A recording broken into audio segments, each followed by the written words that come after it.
آپ مجھے چھو رہے ہیں تو میرا دل چاہ رہا ہے کہ میں اپنے جسم کے اس حصے کو آگ لگا دوں جہاں آپ تو لگا دو آگ. میں چاہتا ہوں تم اپنے آپ کو مکمل آگ لگا دو. آپ کی بات بڑھان کی بس ہوئی تھی. اس نے غصے سے اس کی بات کو کاٹتے ہوئے اس کے کلائنٹ کو کمر کی طرف مروڑتے ہوئے کہا تو وہ دکھ اور درد اور تکلیف سے بڑھان کا چہرہ دیکھنے لگی. I hate you Burhan, I hate you. Pari Gul اذیت سے کہتے ہوئے بے جان ہو گئی تھی. جتنی تم نفرت کرتی ہو نا اس سے کہیں زیادہ نفرت میں تم سے کرتا ہوں. سنا تم نے؟ بڑھان نے جھٹکے سے اس کو چھوڑا تھا. کہاں تو اس کی ہاتھ سب سے لڑ کر آیا تھا, اسے بیوی کا درجہ دے رہا تھا اور اب یہاں پر محترمہ اسے نفرت کا برملا اظہار کر دیا. بڑھان کو اس کے انداز ساتھ تپا گئے تھے. وہ پلٹا تھا کہ ایک بار پھر سے پری کے لفظوں نے اس کے قدموں کو زنجیر پہنائے. صحیح کہہ رہی ہیں آپ, نفرت ہی کریں گے نا اب آپ مجھ سے, کیونکہ ایک اور جو مل گئی ہے آپ کو اپنا دل بہلانے کے لیے. اور وہ حیرت سے پلٹا کہ ایک بار پھر اس کے گریبان تک پہنچی. لیکن یاد رکھنا مسٹر بڑھان راجپوت, میرا نام پری گل ہے اور رشتے میں آپ کی بیوی ہی ہوں. سب کچھ برداشت کر لوں گی. جو زخم دو گے نا, جو اذیت دو گے, جس طرح کا بدلہ لو گے نا, ہنس کا سہ لوں گے. لیکن بے وفائی کبھی نہیں سہوں گی. آپ کو بیچنا ہے نا تو آپ کو بھی جان سے مار ڈالوں گی اور خود کو بھی. وہ جنونی انداز میں کہتی اس وقت اپنے ہوش و حواس میں نہیں لگ رہے تھے. اس کی باتوں سے بڑھان کو لگا کہ شاید اس نے غلط لڑکے سے محبت کر لیا جو اس کی محبت کے قابل نہیں ہے. وہ اسے پیار تو کرتی تھی لیکن اعتبار نہیں کرتی تھی. یہ سوچ آتی بڑھان کے لیے پری کے دل میں ایک بہت ہی بڑی درار آئی تھی. وہ درار ماریا نے ڈالی تھی, بلا نہیں ڈال سکی. پری کے الفاظ نے خود اپنے لیے بڑھان کے دل میں ڈال دی تھی اور بڑھان نے اس کے ہاتھوں کو ساتھی سے پکڑتے ہوئے اپنے گریبان سے ہٹایا اور خود کے قریب کرتا ہوا دیوار تھا جھٹکے سے لگایا. بہت جلد تمہیں بتاؤں گا کہ بے وفائی کی اذیت کیا ہوتی ہے. تمہیں کیا لگتا ہے کہ میں نے بے وفائی کی تو تمہیں اس کا ایک عملی نمونہ دکھاؤں گا جب تمہیں اپنے ہاتھوں سے میری دلہن کو سجاؤ گے, اس کمرے میں لے کر آؤ گی, میری صحت سجاؤ گی اور اس دن تم اس کمرے سے میں باہر نکال کر باہر کروں گا. تب تمہیں پتہ چلے گا کہ بنی میں ہوئی لڑکی کے ساتھ کیا سلوک کیا جاتا ہے. نفرت اور غصے سے کہتے اس کے ہاتھوں کو جھٹکا دیتے پیچھے ہٹا اور اس لمحے پری کو لگا شاید اس نے کچھ کھو دیا ہے. اس نے محبت کو بھی کھو دیا, اس نے بڑھان کو بھی کھو دیا. اس کا جی چاہا کہ وہ بڑھان کو پکارے لیکن بڑھان وہاں پر مزید نہیں رکا. وہ جانتا تھا کہ وہاں پر رکتا تو پری اس کو ایسی سزا دیتا جس پر شاید وہ پھر ساری زندگی خود ہی پچھتاتا رہتا. اسے وہاں سے جانا ہی مناسب سمجھا تھا جبکہ پری ہاتھ بڑھا کر اس کو روکنے کی کوشش کے باوجود بھی روک نہ پائی. وہ لڑکھڑا کر گر گئی. قصوہ, میری بیٹی قصوہ, رک جاؤ قصوہ. رات کو سوتے ہوئے تسنیم بیگم کی آنکھ کسی ہوا کے زیر اثر سے کھل گئی تھی. وہ بہت ہی بری طرح سے ڈری ہوئی تھی. ارم نے فوراً اٹھ کر ان کو دیکھا اور لائٹ آن کی. امی کیا ہو گیا ہے, اب ٹھیک ہے نا؟ کتنے عرصے بعد ارم نے ان کی آواز سنی تھی. وہ رو رہی تھی. ارم بھی رو رہی تھی. امی کچھ بھی نہیں ہوا, ادھر دیکھا میری طرف. ارم نے ان کا چہرہ اپنی طرف موڑا. ان کے چہرے پر ہوائیاں اڑی ہوئی تھی. وہ قصوہ کو لے کر جا رہی ہیں, میری بیٹی کو بچا لو. وہ روتے ہوئے بلکتے ہوئے ارم سے التجا کرتی. امی میری بات سنیں, کچھ بھی نہیں ہوا. قصوہ آپی کو کوئی بھی نہیں لے کر جا رہا, یہی ہے وہ. ادھر دیکھا میری طرف. ارم کی آنکھوں میں آنسو بہنے لگے تھے. وہ چاہ کر بھی اپنی ماں کو اس لمحے سے باہر نہیں لا پائے تھے. قصوہ کہاں ہے ارم؟ یہ پہلا سوال تھا جو انہوں نے بہت ہی آرام اور تحمل سے پوچھا تھا. ارم نے چونکتے میں ان کو دیکھا. اس کی امی اپنے ہوش و حواس میں واپس لوٹ رہی تھی. امی قصوہ کی تو شادی ہو گئی ہے نا, ہم سب نے انہیں رخصت کر دیا تھا نا. ارم نے مبالغہ آری سے کام لیتے ہوئے تسلیم بیگم کے دماغ سے وہ سب کچھ ہٹانے کی کوشش کی جس کی وجہ سے ان کا دماغ ایک نقطے پر اٹکا ہوا تھا. شادی, رخصت. وہ دماغ پر زور دینے لگی. اچھا وہ رخصت ہو گئی, تمہارے بابا تو بہت ہی روئے ہوں گے نا. وہ دکھ سے بولی. تسلیم بیگم کی بات پر ارم کی ہچکیوں سے رو دی تھی. ان کا ہاتھ تھامے اس نے اپنے آنسو پر بند باندھنے کی کوشش کی.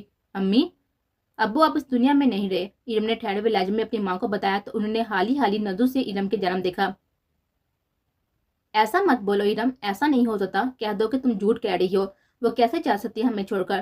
آپ کی بار وہ ارم کو جکڑ ہوئے جھنجھوڑنے لگی تھی. امی یہی سچ ہے, اب وہ ہم میں نہیں رہے, ارم نے اونچی آواز میں کہا جبکہ اپنے اندر کا غم آج وہ بھی آنسو کے ذریعے نکال رہی تھی. اس پر ماں اور بیٹی ایک دوسرے سے گلے لگ کر خوب روئی. میری قصوہ کہاں ہے, اسے تو لے کر آؤ. تسلیم بیگم نے اپنے آنسو پہنچتے ہوئے کہا تھا. امی وہ بھی آ جائیں گی بہت جلد, وہ ہمارے ساتھ ہوں گی, بس آپ خود کو سنبھالیں. ارم نے انہیں اپنے گلے سے لگاتے ہوئے کہا. ارم یہ دنیا بہت ہی ظالم ہے, یہ کسی کو نہیں چھوڑتی. میں اسے نہیں بچا پائی, تمہیں کیسے بچاؤں گی؟ تمہاری حفاظت کرنا بھی میرے بس کی بات نہیں ہے. بیٹیاں, اللہ بیٹیاں دیتا ہے تو حفاظت کے لیے باپ کا سر بھی ہونا ضروری ہے. امی آپ ہیں نا, کیوں فکر کرتی ہیں؟ ارم کی ڈاس بڑھائی. وہ چاہتی تھی کہ وہ خود کو بتائیں کہ قصوہ کدھر ہے, لیکن فی الحال وہ آہستہ آہستہ خود ہی کھل رہی تھی اور شاید خود ہی بتا دیتی کہ قصوہ کہاں پر ہے. اس لیے ارم ان سے وہی بات کرتی جو وہ کرنا چاہ رہی تھی. نہیں بیٹا, میں قصوہ کو نہیں بچا پائی, وہ بہت ہی ظالم لوگ ہیں, میں نہیں بچا پائی اس معصوم کو. میں تمہیں کیا بچاؤں گی، بس اللہ سے دعا ہے کہ اچھا سا رشتہ آیا اور تمہاری شادی کر دو، اور جتنی جلدی ہو سکے میں اس فرض ادا کرنا چاہتی ہوں تاکہ مرنے سے پہلے تمہیں مضبوط ہاتھوں میں سونپ سکوں، لیکن ایک بار قصبہ مل کر اسے معافی ضرور مانگو گی۔ ارم، وہ مجھے معاف کر دے گی نا؟ بولو نا، معاف کرے گی نا؟ انہیں ہچکیوں سے روتے ہوئے ارم سے پوچھا، اور ارم نے اسباب میں سر ہلاتے ہوئے انہیں پھر سے گلے لگا لیا۔ آنسو اس کے بھی رکے نہ تھے۔ اس وقت تو قصبہ اسے بھی بہت ہی یاد آ رہی تھی، لیکن اس تک پہنچنا ہی تو اس کا اصل مقصد تھا، اور اسی مقصد کے لیے وہ ایم کے سے شادی کر رہے تھے۔